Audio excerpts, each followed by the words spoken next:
Wassail, beautiful people. Been up for a few hours. I'm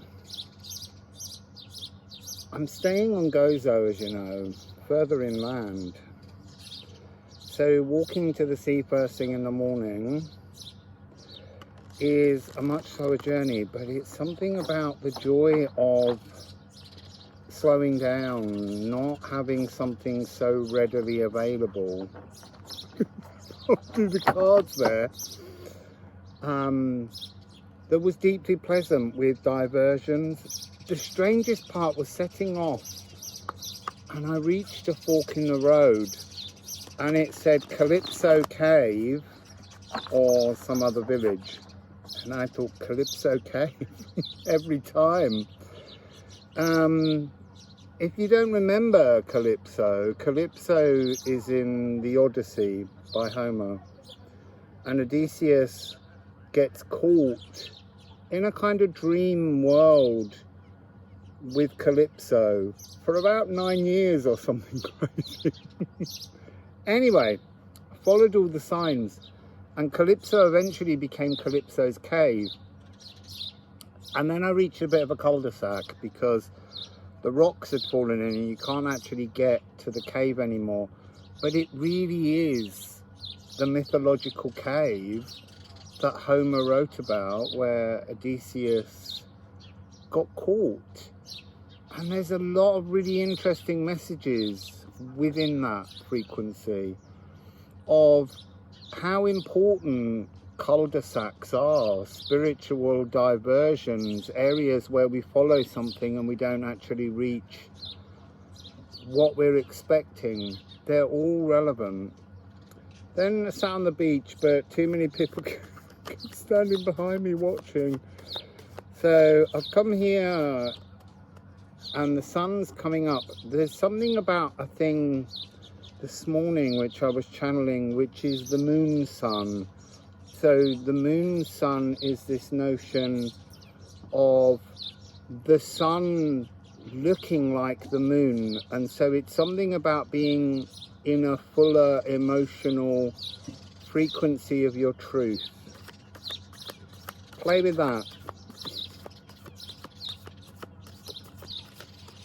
I'm half expecting a bird to shit.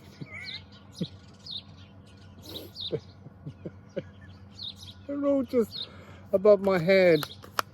Also yesterday, the land here is very profoundly powerful. It's very small, so the energy is extremely concentrated.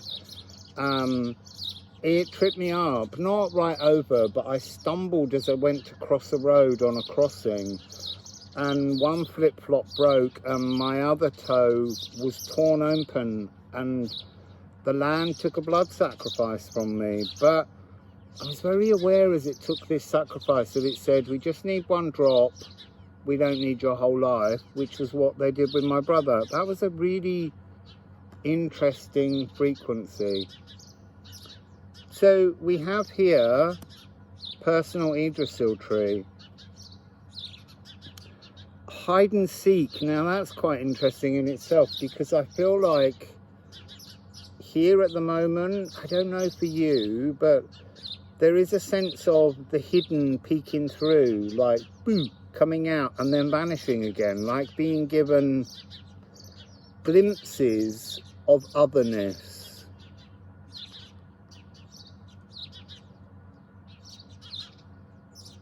It's Loki energy in this deck. But really it's Trickster. I mean, even Calypso in some ways is a trickster, but she comes across as a love trickster, which is interesting. Oh. So they came out in different order. This card's been talking to me today. That represents the moon sun, the stage of acknowledging and accepting the moon sun. I thought for 1 minute it wasn't going to speak to me, but they kept saying it's this energy of being in your life force, but illuminating your life force with your emotional moon force. So it's an energy that as we move towards this new moon, and this morning in the sea, the sun was white. It looked like a moon, and just behind, while floating, I could see the moon. And the moon is moving clearly closer and closer to the sun so that it can do this new moon in Cancer with the nodal shift. But it was just really interesting sensing the energy of this coming together. We ignore the energy of the moon sun because the moon almost gets hidden by the sun. Well, it does. You can't visualize a new moon. You can't see it. But this morning, the sun itself looked like the moon. Then the next one is Björk. The idea, begin this journey of pulling your moon towards your sun. Eclipse tunnels, pull your moon towards your sun, create the energy, and then you've got this towardness, which is really just saying it's in the energy of the moon sun that you program your future, which feeds into your now. This is how you transform. So let's just do some alchemy of astrology. Everyone's staring at me as they walk by. What's he doing over there? Shuffling them cards and talking to himself.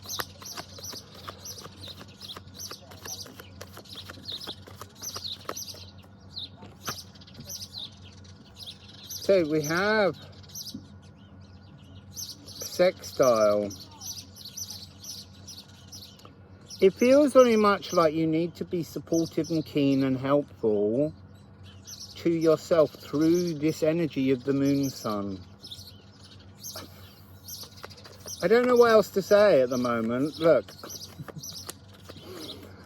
this is what I feel the whole time at the moment. I just feel like I'm wrapped in spirit. My spirit, other spirit, spirit, higher spirit, elven spirit, all kinds of energies. I'm just wrapped up in it. And it's very difficult. Every time I peep into the real world, I'm seeing the real world with so much more clarity at the moment that it is quite frightening. There's so much fury and frustration out there. And yet,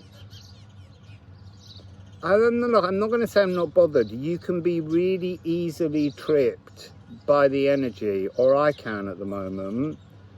Because I'm in this frequency, I'm just rolling around, I'm getting flirty with the love of life, but it's not a life yet that's being pushed out fully into the physical.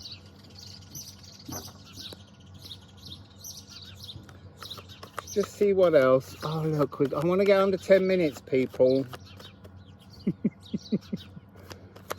I've got a whole walk back to do in my own head with all the synchronicities. It's unbelievable, the synchronicities. That was an interesting thing as well. Don't look for the wrong synchronicities. I can't remember the example, but there was something that was very much like a word I would use, but not fully. Here comes a cat. There seems to be a lot of cats roaming around this bay. So we have Mercury in Sagittarius here. So Sagittarius is the bard hero of the heart. This is living life with the Elan Vital. This is a quantum entangled souls, plural. Bravery inspired through love.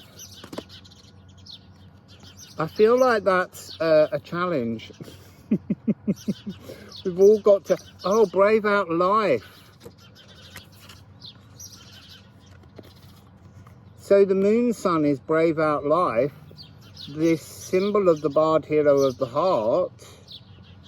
That's saying bravery inspired through love. There's something here about where we began with Loki and Mercury, that mercurial energy, that frequency of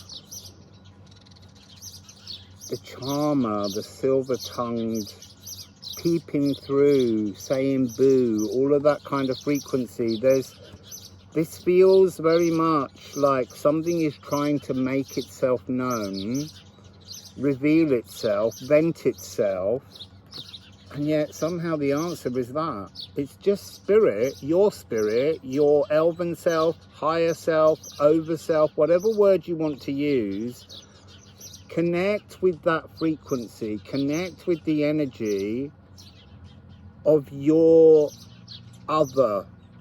other than you. It's still you, but it's more like the frequency of the fullness of your soul pot. But it can't get in here. It can't live in this energy. So they're saying, or I'm saying, that the more you can release of your human history, let's say, the more room for your spirit to fill your future and feed into your now. It's like being in a different energy frequency, but you need to make energetic space. Oh, now that's interesting. So they were showing me something last night, which I'm just going to end with. It was the idea of energetic origami. So what is energetic origami? It's a little bit like when they talk about the lotus blossom. The thing is, energetic signatures are personal. So while some may see a lotus, others may see a poppy or a daisy, or, you know, any kind of natural world phenomenon. It doesn't have to be 1,000-petaled lotus. The notion is that our energy centers, as we grow, become more and more complex and layered and fold in on themselves, like you're making something from origami, but the sheet of paper is pure energy. And over time, the folds become harsher. It's really much harder to smooth them out. And the overall structure of the beautiful object you've been folding through the experience of your life becomes gnarled and not... Oh, that's in that card. That's in personal Yggdrasil tree. So we all have a personal Yggdrasil carved with scars, pitted, knotted and gnarled. So this frequency, this energetic origami that you're working on, you're working not just to unfold it, but you're working to remove the bruising, and you're working to smooth this energy out. But when you connect to that frequency, you really do. Oh, last night I woke in the middle of the night from dreams, but still in that energy where I could feel in my cells this energetic origami, folding dimensions, opening others, making spaces, clearing. I don't know what you do with it. I'm just sharing experiences, and they're yours to percolate and play with. That's all I can really say. I don't know what else at the moment, because there is a sense of I'm on a particularly big transformation at the moment, but it's really important to avoid that, having any sense of spiritual egotism. It's just my particular journey moment, and it could be one that you're also going through. But I don't want to sit there going, you know, this is something magical and special and you couldn't understand, because we can all understand all of this. It's just, it's a process that we have to go through. So like me having to walk further to the beach. It's like getting closer and closer to something and yet somehow slipping further and further back. And it's not being more distant. It's not that the results are out of your reach. It's just that you appreciate the journey to get there is more important than the arrival. Anyway, it's time to go. I was just looking at the bottom of the deck to see if there's anything of relevance, but there isn't. So, wassail, beautiful people.